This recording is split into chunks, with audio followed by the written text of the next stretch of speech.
सोच के देखिए, एज अ लॉयर आपकी सबसे बड़ी पूंजी क्या है? पैसा, कनेक्शंस? नहीं, वो है आपकी इंटेग्रिटी। हर एक केस, हर एक क्लाइंट, हर एक ट्रांजैक्शन आपके कैरेक्टर का, आपकी ईमानदारी का एक टेस्ट है।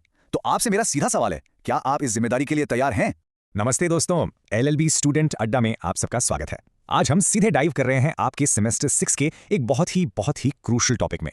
हम बात करेंगे प्रोफेशनल लीगल एजुकेशन और एडवोकेट्स की बुक कीपिंग एंड अकाउंटेबिलिटी के बारे में। और सुनिए, ये सिर्फ एग्जाम पास करने के लिए नहीं है, ये टॉपिक आपके पूरे लीगल करियर की नींव है, द वेरी फाउंडेशन। तो आज हम क्या क्या कवर करने वाले हैं? रोड मैप बिल्कुल क्लियर है। सबसे पहले हम समझेंगे बीसीआई का रोल यानी लीगल एजुकेशन का गार्डियन। फिर देखेंगे कि ग्लोबल डिग्रीज इंडिया में कैसे काम करती हैं। इसके बाद सबसे इंपॉर्टेंट हिस्सा, एडवोकेट्स की ड्यूटी क्लाइंट के पैसे को हैंडल करना। कुछ लैंडमार्क केसेस भी डिस्कस करेंगे एंड फाइनली एक क्विक रिवीजन और Q&A सेशन होगा। Let's get started. तो चलिए शुरू करते हैं हमारे पहले पिलर से। यह है बार काउंसिल ऑफ इंडिया यानी बीसीआई।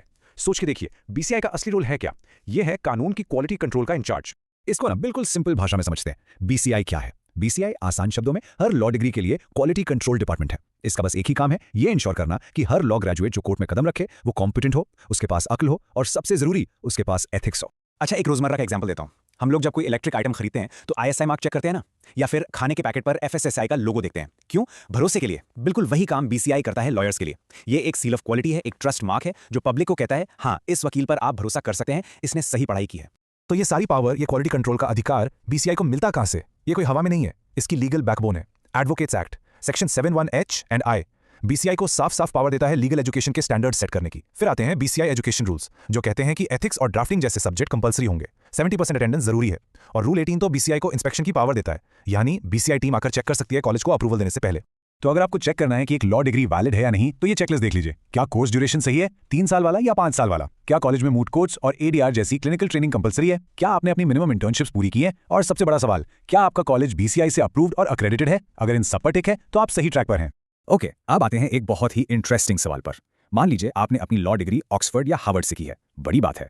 लेकिन क्या आप उस विदेशी डिग्री के साथ सीधे इंडियन कोर्ट्स में प्रैक्टिस कर सकते हैं? विदेशी डिग्री, देसी वकालत, कैसे काम करता है ये? यहाँ पर एक बहुत इंपॉर्टेंट प्रिंसिपल काम करता है, रेसिप्रोसिटी। सेक्शन 47(1) में इसका जिक्र है। इसका मतलब बिल्कुल सिंपल है, अ टू वे स्ट्रीट। अगर आपका देश हमारे इंडियन लॉयर्स को अपने यहाँ प्रैक्टिस करने देगा तो ही हम आपके देश के लॉयर्स को यहाँ प्रैक्टिस करने देंगे। टिट फॉर टैट, बिल्कुल वैसा ही।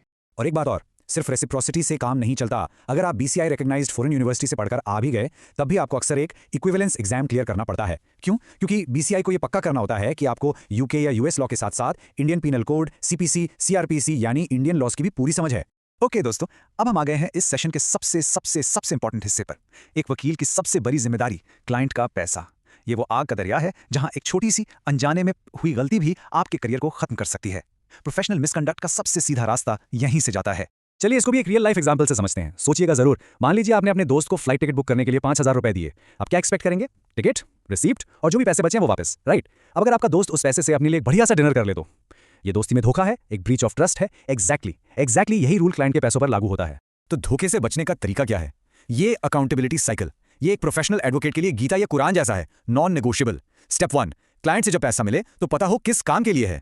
स्टेप 2, मिलते ही तुरंत उसको कैश बुक और क्लाइंट लेजर में लिखो। स्टेप 3, पैसा सिर्फ और सिर्फ उसी काम पर खर्च करो जिसके लिए मिला है, जैसे कोर्ट फीस। स्टेप 4, क्लाइंट को हर चीज का हिसाब दो रिसीट्स के साथ। और सबसे इंपॉर्टेंट स्टेप 5, अगर 1 रुपया भी बचा है तो फॉरेन क्लाइंट को वापस करो। यहां पर एक बहुत बड़ी लकीर है जिसको कभी क्रॉस नहीं करना है। वो है आपके पर्सनल पैसे यानी आपकी फीस और क्लाइंट के ट्रस्ट मनी के बीच का फर्क। देखिए, जो आपकी फी है वो आपकी है, आप उससे ऑफिस का रेंट भरो, स्टाफ को सैलरी दो या घूमने जाओ। लेकिन जो पैसा क्लाइंट ने कोर्ट फीस, स्टैंप ड्यूटी या सेटलमेंट के लिए दिया है वो आपका नहीं है, वो एक अमानत है। उसे हमेशा, आई रिपीट, हमेशा एक अलग सेपरेट क्लाइंट अकाउंट में ही रखना है। Mixing is a crime.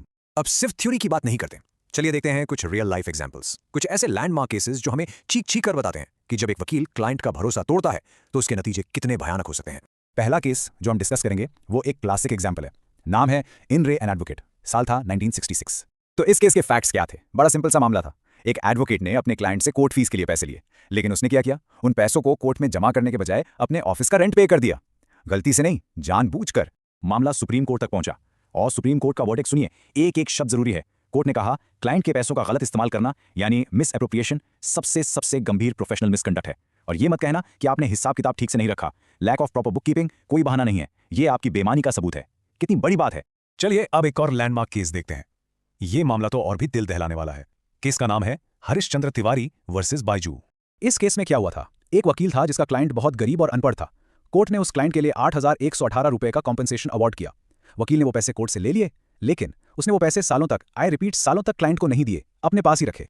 इस पार्ट कोर्ट ने क्या किया? फाइन लगाया, सस्पेंड किया? नहीं, कोर्ट ने सबसे कड़ी सजा दी। उस वकील का नाम रोल ऑफ एडवोकेट से ही काट दिया, यानी उनका लाइसेंस, उनकी वकालत हमेशा के लिए खत्म। और कोर्ट ने इस फैसले में एक बहुत जरूरी बात कही, एक वकील अपने क्लाइंट के पैसों का ट्रस्टी होता है, एक निगहबान, मालिक नहीं।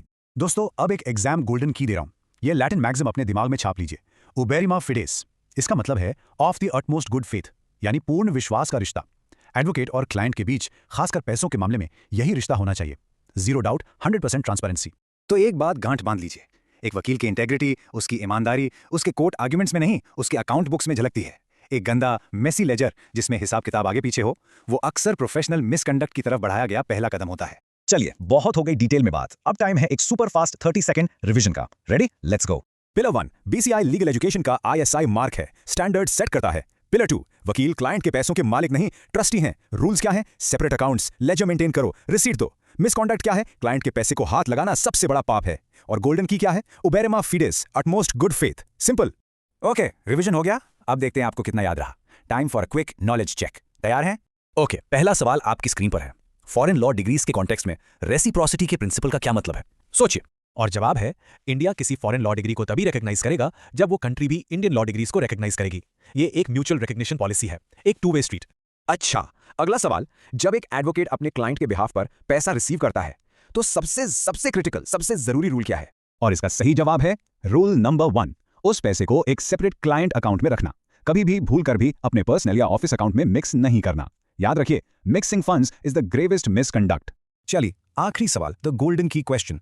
वो कौन सा लैटिन मैक्सिम है जो एक लॉयर और क्लाइंट के बीच फिड्यूशियरी रिलेशनशिप को, उस विश्वास के रिश्ते को डिस्क्राइब करता है? बिल्कुल सही सोचा आपने, जवाब है उबेरिमा फिडेस, मतलब of the utmost good faith. इसे कभी मत भूलिएगा। ऐसे ही इन्फॉर्मेटिव वीडियोस देखने के लिए LLB स्टूडेंट अड्डा को सब्सक्राइब करें और फॉलो करें। अगर आप कोई नया टॉपिक चाहते हैं तो नीचे कमेंट्स जरूर करें।